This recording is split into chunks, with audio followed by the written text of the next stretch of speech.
In today's climate, nothing will make you a more accurate or confident shooter than Crimson Trace laser sighting systems. Get the immediate, decisive advantage of the world's only grip-integrated laser sights today. Shoot better. Stay safer. Crimson Trace. Broadcasting nationwide, this is Tom Gresham's Gun Talk.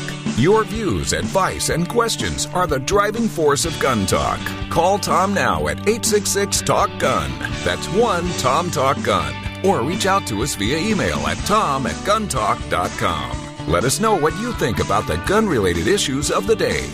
Now, here's Tom Gresham. All right, glad you could be with us. Welcome to the third hour of Gun Talk, and actually not the end of it, because we're going to do our after show after this is all over, so you can join us for that.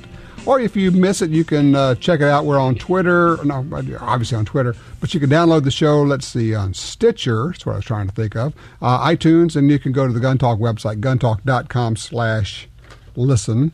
And you can download the show there. Also, we're giving away stuff. We're giving away the Console Vault. 2 people are going to win their choice of anything Console Vault makes. Go to guntalk.com/win and enter for a chance for that. 866-TALK-GUN.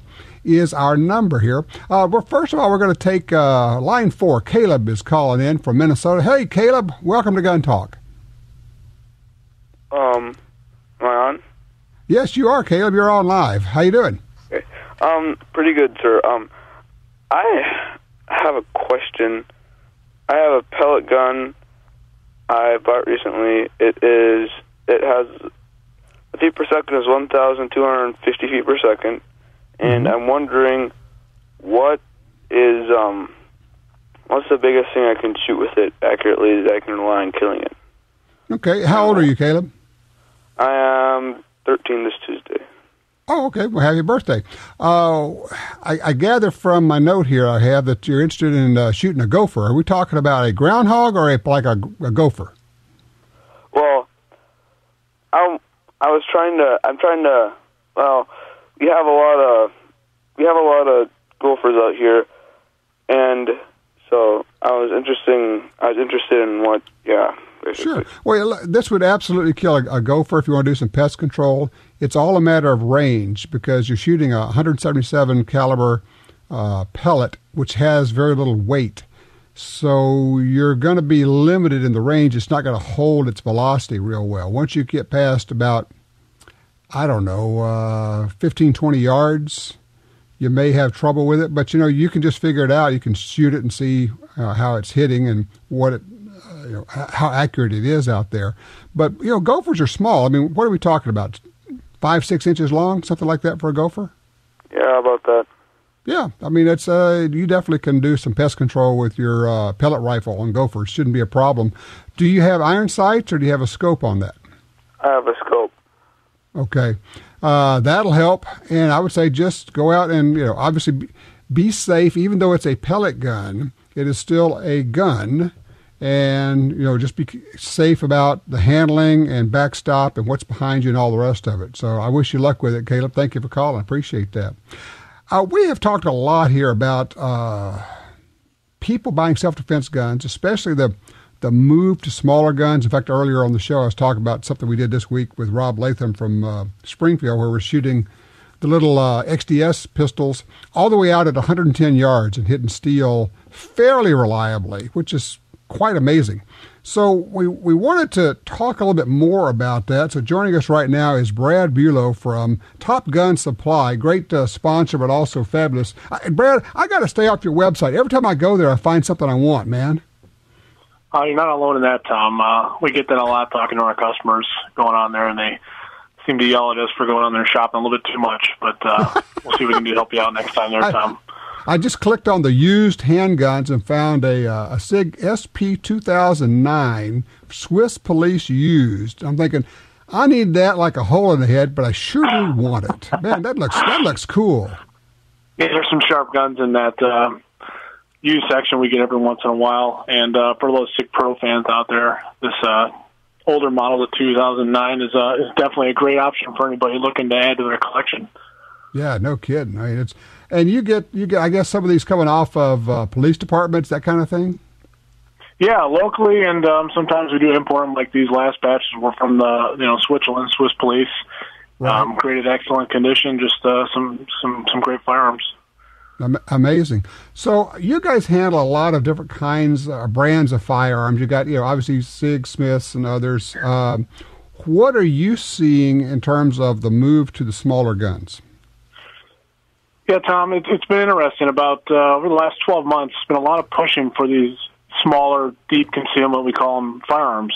The big players, Smith & Wesson, Glock, Springfield, they're definitely pushing it.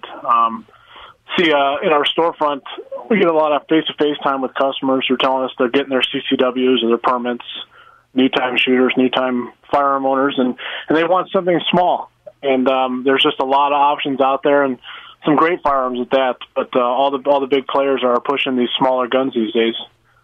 Well, you got some of the players have been there quite a while. I mean, you look at, I see you carry Car, and they've been, solid in this small carry gun market for decades now, and they're kind of one of the original players that made their bones with small guns. Definitely, yeah. They're kind of they stay below the radar. We like to provide that option to a lot of customers, bring them up, and we speak highly of them. A lot of the guys at the shop carry Cars, and they're a great option.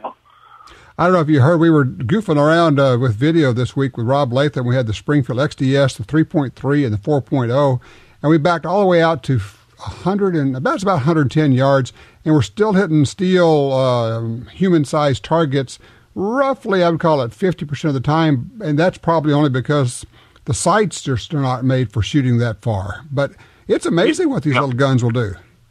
Yeah, it's incredible. That sounds like a lot of fun you guys had. It's funny you mentioned that. We actually had the new Glock 42 out at the range yesterday, and we were doing some of the same testing with it, see how far we get out there and shoot it. But extremely soft shooting pistols we've been dealing with. It's incredible. In fact, I've got an order in for a Glock 42 right now. I got to shoot it at the SHOT Show, and the thing that struck me about that pistol was, of course, first of all, it's a 380, and people have said, well, it's the same size as like the LCP or the Kel-Tec. I said, no, it's bigger than that. It's like a half a step up from that, don't you think? Oh, I agree 100%. It's a comfortable smaller gun. We were all impressed with the performance and the handling of it. Very soft shooter was our opinion around, definitely. That was my impression, too. In fact, I was taking some pictures of Ryan shooting it, and even at what you would call full recoil, in the middle of recoil, the barrel has hardly moved. You could just keep that thing on target, and it never comes off target when you're shooting it. Yeah, I agree. There's a lot of other options out there with it as well. I mean, the Glock 42 is definitely impressive, new player to the game, but the Shield, the XDS, the Bodyguard, even your 938s and 238s from Sig Sauer are also great options, and definitely all of them around are hard to keep on the shelves anymore these last few months. When somebody comes into your storefront, and this is a challenge for somebody who is selling guns, because obviously the goal is to sell a gun, and particularly if they're a first-time buyer and they want to come in and buy one of these teeny tiny LCPs, Kel-Tecs, something like that, or even maybe a little J-frame revolver, and you're looking at them and you're thinking, that's a hard gun to shoot. This is not a good first gun. How do you handle that? Yeah, you're absolutely right. It could be a challenge at times with the new shooters. Luckily for us, we have the options of laying a few guns out for everybody and getting their hands around them. So that's our first step. But I know you took a call earlier and we were listening in on it. It's getting to the point of explaining to them, the logistics behind these smaller guns and what they're intended to do. Obviously, you don't take these small guns out and spend hours and hours on the ranges shooting them. But for last lines of defense and for concealment, we do make sure, for safety reasons, we explain how these guns operate. And then at the end of the day, we get them something that fits them and they feel safe with it. What are people telling you? Why the move? What's going on in people's heads? Because, I talk to them all the time and I hear what they're saying, but I'm wondering, what do they tell you when they come in? Why are people getting more self-defense guns than ever? Yeah, it's a good question. I think it has a lot to do with what they're seeing going on around them. You see a lot of this, whatever you want to call it, the knockout game that was taking the nation by storm. Things like that, they're putting people on edge. People feel that they need to protect themselves more. And it's great for the industry to see a lot of these new shooters coming out, getting the training, asking the questions, and at the end of the day, arming themselves to defend themselves and their families. So we see a lot of that with new customers and new clients coming in, and we ask those questions on what they want to do with these firearms. And at the end of the day, it's just pretty much another line of defense for themselves to feel safe to be out in public. Now, your website is topgunsupply.com. Obviously, you got the handguns, but you've got a lot of other products there. You got magazines. I'm just looking here, sights, specials, all sorts of things. Besides the small handguns, what's hot right now? What are you guys moving a lot of? It's mixed. Like I said, the parts, you just touched on parts, magazines. It's like a one-stop shop. We'll get you the firearm, we'll get you the technical advice that you need, and then the parts and the magazines and the accessories and holsters to go with it. But in terms of firearms, the SIGs always are a good seller for us, very popular. And then even some of the AR rifles right now are still moving those, and nothing stopped since about a year ago. So we're still seeing some pretty good sales with the long arms as well. Okay, well, toward that end, I'll tell you what, we're going to bring in a caller. Matt is in Oklahoma. He's on line 2. He's looking for an entry-level AR. Hey, Matt, how you doing? Is Matt still there on line 2? Okay, yes. Hey, Matt, you there? Hey, Matt, we've got Brad here from Top Gun Supply, and he was just mentioning that they sell a lot of ARs. I thought maybe you could ask him your question. You're looking for an entry-level AR. Yes, actually, I'm looking for 2 because when I told my wife I was getting one, she said, well, if you get one, I'm getting one too. I love it. Okay. So what are you thinking? What are you looking for? Well, I was looking at the DPMS Oracle and the Olympic Arms K16. They will both be used for self-defense or home defense, and also we do a lot of coyote hunting. Okay, so that's kind of 2 different uses, hunting and home defense. Now, Brad, you guys, I'm not even sure which brands you have out there. If when somebody comes to you and says, I'm looking for an entry-level, my first AR, how do you direct them? Where do you send them? Yeah, well, the way the store's kind of set up, we have a lot of options for them to visually look at and get a few in their arms. But like he's touching on, the caller in the line, I'm sorry, I forget your name, but for home defense and then hunting as well, the AR-15 is versatile. Obviously, everybody knows that. So you can use the firearm for pretty much any need you want if you want to take it out and target plank or put down some coyotes. But the Olympic Arms, we don't stock. I don't have any advice on that one. But DPMS, it's a great rifle. Either if you want to look at entry level or even past that, they have a lot of accessories and things you can do to it to tailor to you and your wife's needs. Hey, Matt, are you looking? Have you located those locally? Yes, I have. I've looked at both of them locally. I wanted to go with the bull barrel more for, I don't know, I like a heavier gun. It feels like it makes me a little more accurate at little longer ranges. Sure. For pure accuracy, generally the heavier barrel is going to be better for you. Well, I guess, and Brad, where I would ask you is that these days there's really practically everything being made is good quality. Nobody can get away with making a bad gun, can they? With the internet, people talk about them. You're absolutely right. You put out a poor product, people are going to talk about it. It's not good for business. But all the popular brands these days are definitely good quality. Exactly. All right. Hey, Matt, I appreciate that call. Brad, look, I appreciate you kind of bringing us up to speed with what's going on with the small guns. Give them that website again, please. www.topgunsupply.com. Thanks, Tom. Topgunsupply.com for guns, sights, holsters, and lots of parts. People say, where can I get gun parts? That's a real good place to start, topgunsupply.com. 866-TALK-GUN. Be right back. Are you thinking about getting a small gun? Have you gotten a small gun? If you have, give us a range report. How do you like it?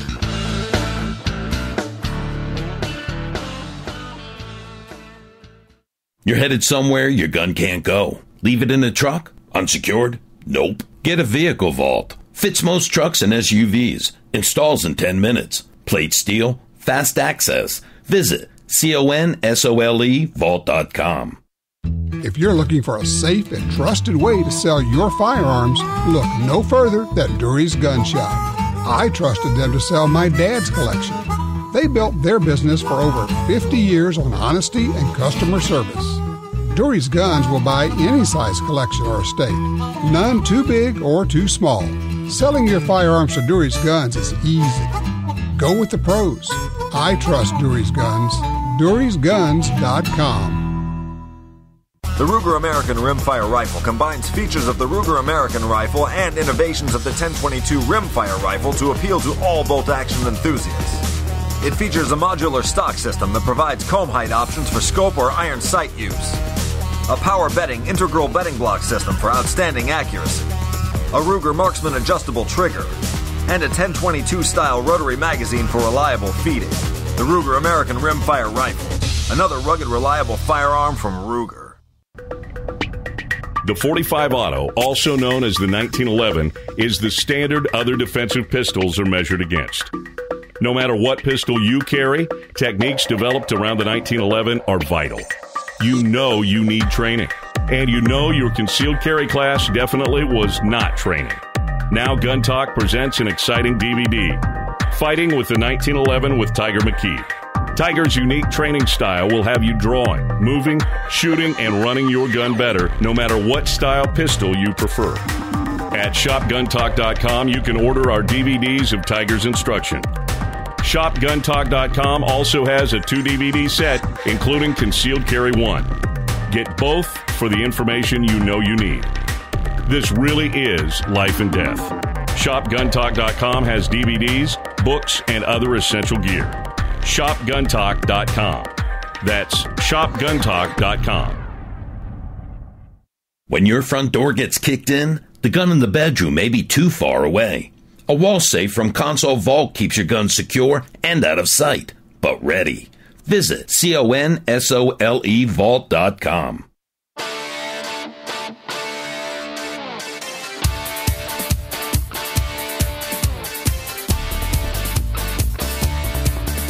Who is this Tom Gresham, and what's with all the gun stuff? Check out our FAQs at guntalk.com or email us your question or concern to tom@guntalk.com. Now, back to Gun Talk. All right, back with you, 866 Talk Gun. Somebody just wrote, says, are you sure? Yes, I'm sure. You probably dialed 800. That won't get you here. That'll get you to a weird place. It's 866 Talk Gun, or just dial 1 Tom Talk Gun. We'll get you there.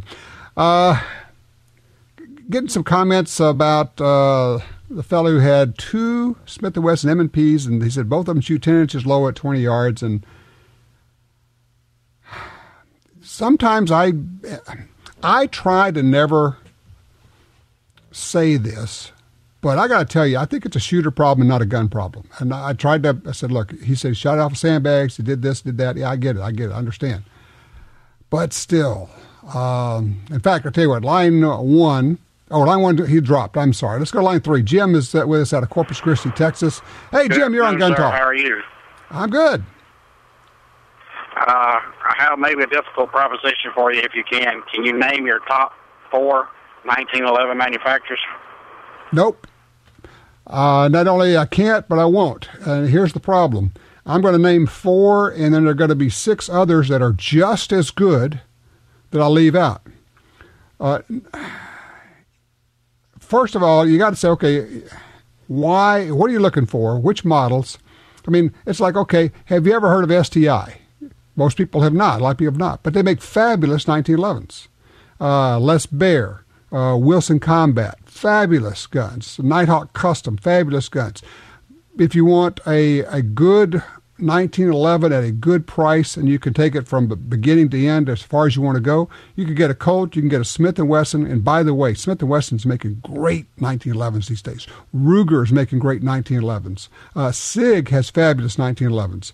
You see where I'm going with this is I could probably name you 20 companies that are making great 1911s, but there's no way I can pick 4 of them. And boy, aren't we lucky because we have so many good choices. Yes, sir. Do you think all of the manufacturers like that, then, you think they all have about the same level of reliability, just a box gun that's just broken in and just kept to be a carry gun? I do. And I will tell you this, price is at least somewhat an indicator. If somebody says, I can get you a 1911 for $300, it's just as good as a $700 gun, your gut is saying, too good to be true, Yeah, it probably is. It's not. It's not going to be just as good. So there are people making some really cheap stuff out there.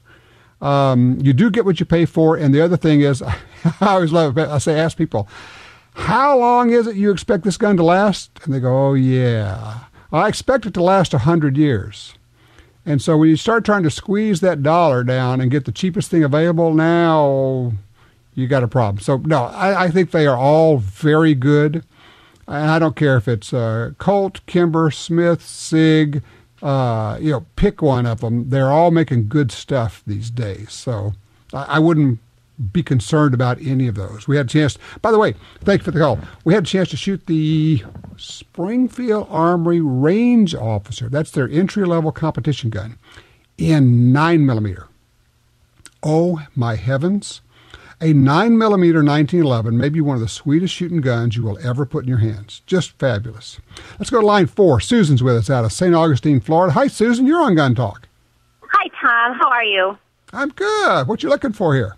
Well, I have a question for you. I think it's going to be rather challenging, but for you it probably won't be. I am married to a Navy SEAL, and he has a birthday coming up and has a birthday request for a present, a gift from me. He would like a Navy-issue Sig Sauer P226 MK25. Okay.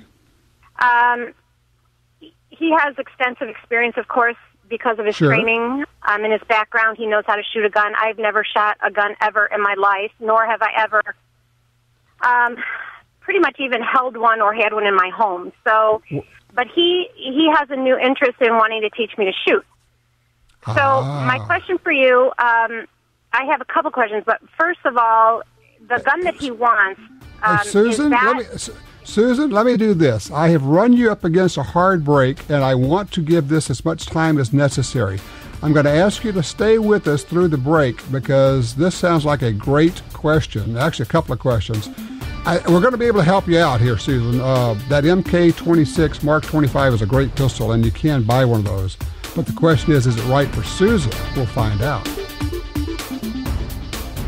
Tom Gresham's Gun Talk is broadcast nationwide every Sunday. If you can't hear Gun Talk where you live, call your local talk format station and clue them in on Gun Talk. Stay tuned. We're coming right back.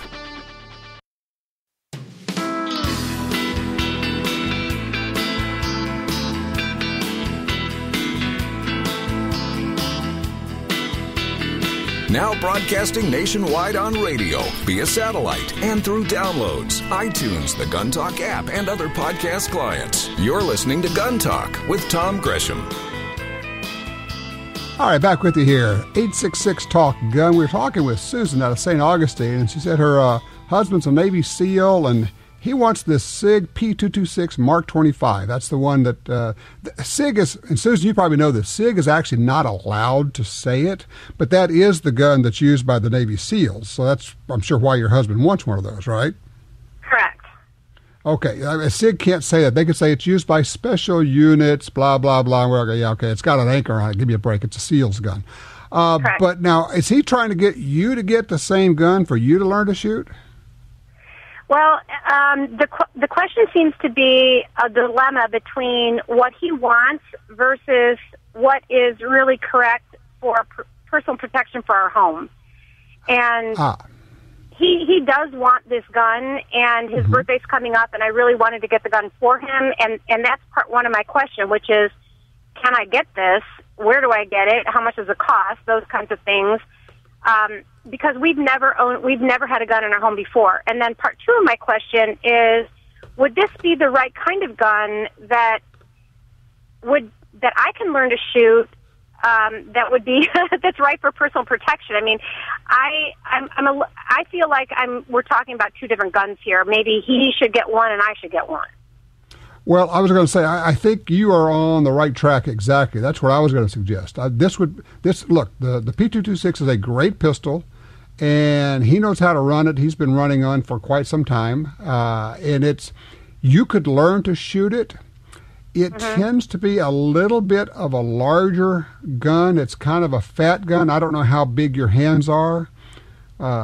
Some people with smaller hands have trouble getting around it. But Sig also makes a P239, which is a slimmer grip. The 226 has what they call a double stack magazine, so it can get more ammunition in the magazine, which makes the grip fatter. The P239 has a single stack magazine, so the grip is slimmer. So what you may be wanting to do is get his 226 Mark 25, or they call it the MK25. For him, you could try that one, see how you like it. Look, if you like it, great. But if you don't, if you think, okay, this is a little bit too big, a little bit too fat for me, understand that there are other options out there for you that you can take a look at. May I ask you one last quick question? Sure. What can I expect to pay for? Can we talk about that? What he's asking for? I'm actually looking online to see if I can find one, and because most of the time I don't. Hey, you are looking at around. I've just found a 226 Mark 25 Desert, which is a tan version. $969.95 at TopGunSupply.com. Okay, all right. Well, that's perfect. So this is not the kind of gun that I would like throw in my purse and walk around as a concealment item, right? No, it's a little big for that. You need a smaller gun for that. But then I'm going to say that if you obviously you have somebody who could teach you to shoot, but when you get ready, think about purse carry. A gun loose in a purse and not in a holster always concerns me. So when you get there, and I know this is a little bit further down the road for you, think about having a purse that has a holster built in, or you put the gun in a holster that's in the purse so that you don't have keys and things getting in the trigger guard and maybe pulling the trigger for you when you don't want it to. But yeah, I tell you what, go to the website, TopGunSupply.com. They have it, let me see, it's in stock, which is fabulous, $969.95. They'll take care of you. $969.95, TopGun.com, did you say? It's TopGunSupply.com. Supply.com. Oh, thank you so much, Tom. I really appreciate your advice here. Absolutely. I wish you luck with it. It sounds like you guys are going to have some fun. Okay. Let's see here. Okay, we lost that one. I'm getting Okay, Scott's on line 3 out of Kansas. Hey, Scott, it looks like you have a situation. Well, yeah, it was kind of particular. I ranch for a living out here in the Flint Hills, and I was in Kansas. You can shoot a coyote from a vehicle, but I was out checking cows, and I pulled the trigger on my Model 70 243 and got peppered in the face a little bit.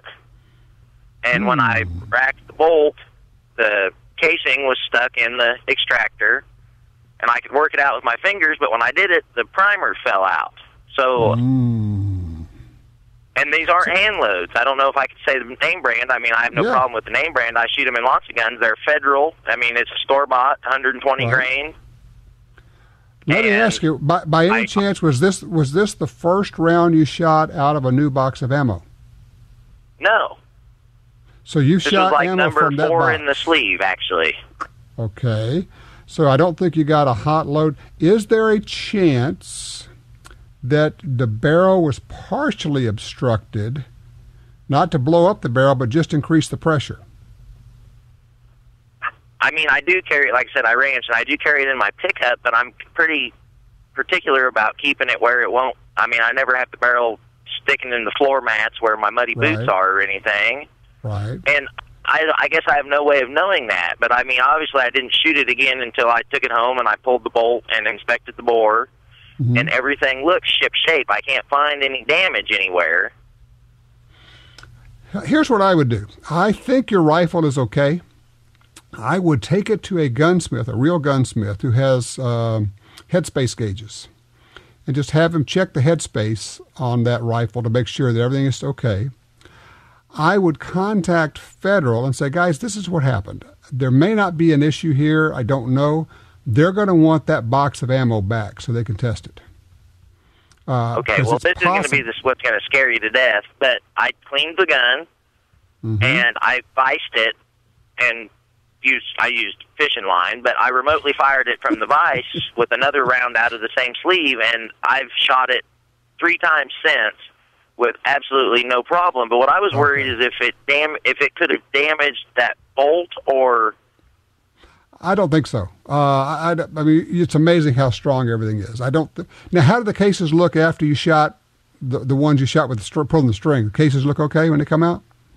Yeah, everything looks fine. There's no mushrooming. Nothing expanded on the casing.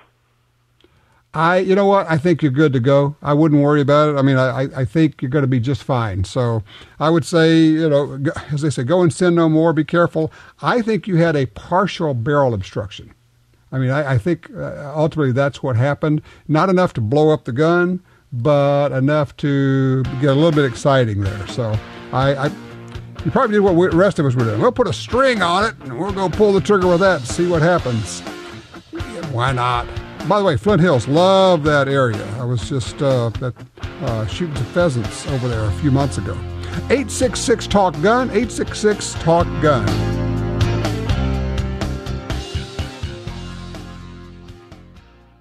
In today's climate, you always need to be ready. Nothing will make you a more accurate or confident shooter than Crimson Trace laser sighting systems. Get the immediate, decisive advantage of the world's only grip-integrated laser sights. Shoot better. Stay safer. Call 800-442-2406 or visit crimsontrace.com for a free copy of our new laser training video, The Laser's Edge. Brownells proudly celebrates 75 years of history and heritage as the world's first choice for firearms, accessories, ammunition, and gunsmithing tools. So whether you're a gunsmith in need of parts and supplies, a new shooter looking for the perfect holster, or a skilled competitor seeking the latest gear, Brownells has what you need. And best of all, every purchase comes with the industry's only forever satisfaction guarantee. Visit us at brownells.com.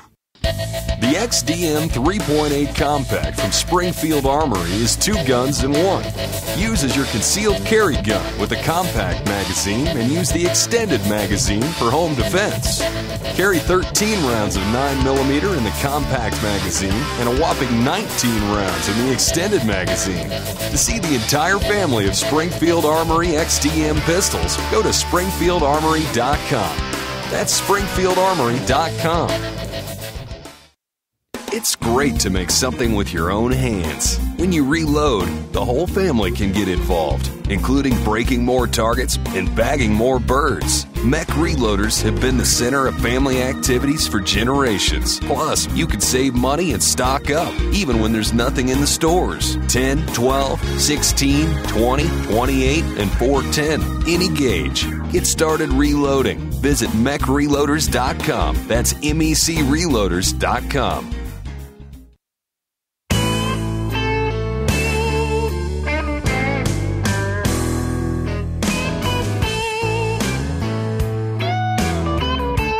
A famous radio consultant once said he'd be off the air in a year. Whoops! Defending your Second Amendment rights since 1995 on over 150 radio stations nationwide. You're listening to Gun Talk with Tom Gresham. And we are back with the 866-TALK-GUN, or over on Twitter, I am at Gun Talk over there. Got to find out what's been happening. We got some people that were taking exception to me saying that a shotgun with birdshot would be effective at very short range, 5 to 10 feet from the muzzle. I've gotten several emails from people who say, yeah, I've tested that. This is what I found. And it very well may be that people, when you say short range, that's not enough information. Some people are thinking 30 yards is short range. No, I'm talking 10 feet. I'm talking where you could practically reach out and touch somebody. At that range, you're essentially shooting a half-inch wide bullet. And it is devastating, utterly, positively devastating as a defensive load. And the idea being, of course, you'd use this if you were concerned with pass-through, with over-penetration, with bullets going through walls, multiple walls, and hitting neighbors or whatever. So anyway, if you want to find out for yourself, and it can be a really fun thing to do, go out and shoot it and find out. Test it yourself. Don't believe somebody on the internet, and certainly don't believe some goofball talking on the radio about this stuff. Go test it. That's part of the fun of the whole deal. Don's on line 2, Butte, I believe that's Butte Falls, Oregon, or Butte Falls. Hey, Don, how you doing? Well, thank you, sir. I have an old 30-06 I bought used in about 19 226. Mm-hmm. It has a Sears Roebuck stamp on it. Also, it had on the scope, it had a 4-power scope on it. It had the stamp on that, and that was an old Weaver scope. Okay. Which I still have. But on the side of the gun, it has action made in Belgium with a little oval on there with an NFC in it. Can you have any idea who might have made that gun? NFC, that may be Fabrique Nationale. I don't know. Yeah, it's probably Browning. Well, we would call it Browning. It's probably Fabrique Nationale. And that was the company that made the Brownings back then, a very large gun manufacturer in Belgium. They made a lot of military guns. So my guess is that was Fabrique Nationale that made that gun. And they made very good guns, so that's probably a real nice rifle you have there. Oh, I've killed more deer and elk with that thing. You can shake a stick at me. I love it. And, how are you going to beat 30-06 anyway? Oh, yeah. My son's in the Navy now, and he's claimed that gun as his, and I said it stays in my gun safe. So. I'll let you two work that one out. That sounds like a family issue there. Hey, Don, I appreciate the call, sir. You take care. Line 1, George is in Lockwood, New York. Oh, I'm sorry. We got to go to line 3. Paul's in Marshall, Texas. Hey, Paul. How you doing this morning? Got a Taurus 709 Slim. Mm-hmm. I bought it secondhand. The gun shoots fine, everything. It's got a real long trigger pull. Mm-hmm. Can I get that trigger adjusted on that Taurus is my question. You can, I would think. Somebody should be able to do that for you. I don't know who would do that work, but you should. Have you looked around to see if you can just replace some springs or anything? I mean, I don't know what's involved in that, but you might be able to do, I don't know if anybody makes a trigger kit for that particular pistol. Okay. Well, I need to check into that then. But I was just wondering what your intake was on the Taurus stuff. I know a lot of people that are into big-time gun shooting don't like them because of the warranty. If you mess with the gun, it voids the warranty. In my case, I carry my truck for defense and hunt with rifles. So what do you think about the Taurus as far as a self-defense gun? I think the Taurus Slim is a real nice little pistol. I don't have any problem with it at all. So, well, let me ask you. You've got one. How do you like it? Other than the long trigger pull, I like it. It seems like it's just a long pull between the strikes. I got a 1911, but it's a old one, and I just didn't want to carry it because if I put it in my console, code ring gets spilled on or something. Taurus, I bought it, priced right. I don't want to carry a nice gun and ruin it, so I bought the Taurus for a carrier. And it's not the 1911, I can tell you that much. But it never was supposed to be. That's not what they designed it for. It's certainly not going to have the great trigger pull of a 1911. That's why we love 1911s. They have this beautiful trigger pull. You got a smaller gun with a heavier trigger pull. You get what you get. If you want a 1911, you got one of those. I appreciate the call, Paul. Appreciate that. Line 4 is Michael in California. Hey, Michael. Hey, yeah, Michael in South Lake Tahoe, California. Yes, sir. Used to live in the Bay Area, and now I'm moved as far east as I can. My question is, now that we've been regulated to only use steel shot, how does that affect my old shotguns? What kind of shotguns are we talking about? Which models? Oh, I got the one that my dad gave me when I was 13, and I got my grandfather's side-by-side L.C. Smith. Okay, do not shoot the steel shot in the L.C. Smith. You can use you don't have to use steel shot. You can use non-toxic shot like bismuth, which is soft, and you can shoot that in an older side-by-side. That is still okay to use that. It's a little bit more expensive than steel, but you can still use these older guns. But side-by-sides over and unders that are older, I would be very hesitant to use steel shot in those. I would probably go with bismuth or one of the shots that made exactly for that. Just check that out. 866-TALK-GUN. What gun did you just buy? Join the NRA via Tom Gresham's Gun Talk website and receive $10 off the regular membership price. Log on to guntalk.com for details. You're listening to Tom Gresham's Gun Talk.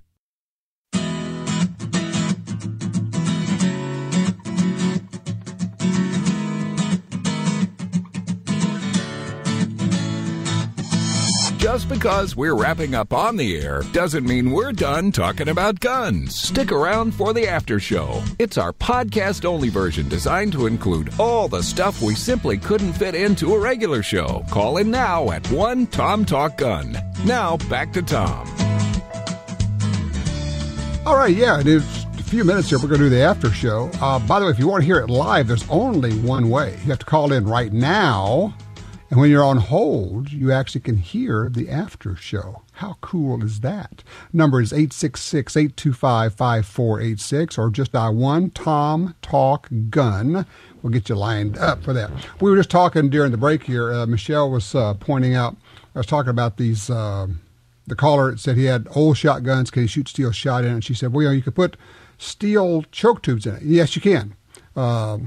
If you have... There are choke tubes made for handling steel shot. I have Briley tubes like that for a Browning BSS side-by-side shotgun. And it works just fine. And that's certainly a good option. If, however, you have like an older gun, an L.C. Smith or a Parker or something, you may not want to put screw chokes in there. You may say, well, I want my gun to be original. That being the case, I would suggest not shooting steel shot and certainly not tungsten in there. The combination, what do they call it, tungsten matrix, there's some that are okay to use, but frankly, the bismuth is a really good way to go. It's heavy, has the same kind of density as lead. It's soft. It's not going to hurt an old gun. The only problem is the darn stuff's expensive. I mean, really expensive. So it's an issue. It's a problem. So just something for you to consider. As I'm looking at the calls we've had and the questions that we get. An awful lot of this is about self-defense. And I know we've talked about it in the past, but probably there's some people who are listening who have not heard us talk about it. We have a video series about self-defense where we take people and put them into self-defense situations and see how it goes. And then we train them afterwards. We give them some tips, and then they go into a similar situation. It's called First Person Defender. And it's on YouTube, and it's free. You just go to YouTube and look and do a search for First Person Defender. If you've not watched it, I would urge you to do so. I can just pretty much guarantee you that you will find it interesting and almost certainly educational. And really, it doesn't matter if you've been doing this a long time, you've been carrying a gun, you've had lots of training, you'll still pick up something from it. If you're new to it, it will be an eye-opener. You will learn so much. If you have recently gotten your concealed carry permit in the last 5 years, 10 years even, I think you will find that this is just an epiphany, frankly, the First Person Defender series. So I would encourage you to go to YouTube, check that out. Again, just put in First Person Defender when you're searching on YouTube, and that should get you there. Also, we keep talking about what works, what doesn't work. The reason we have these conversations is because nothing is surefire. I don't care if it's a shotgun, a rifle, a handgun, whatever it is. It's why we end up going back. Newbies talk about gear. Experienced people talk about training. Okay? If you're new to it, you're thinking it's a hardware problem. The more you're into it, you realize it's a software issue. And you have to learn how to use these guns and understand that they're not always going to work. All right, we're going to ramp up. We're going to be doing our after show. If you'd like to be a part of that, call us right now, 866-TALK-GUN, 866-TALK-GUN. If you would like to. Now, look, if you call in, I know you may want to listen. We're going to ask you to talk, too, because that's what it's all about. We're going to have some fun. And you may want to ask a question that we couldn't get on the air, you thought wasn't right for the air. Hey, we may even tackle that one. You never know. If you miss it, be sure to check it out. Go to Stitcher, iTunes, or guntalk.com/listen, and you can pull down our after show, which we're going to do right now.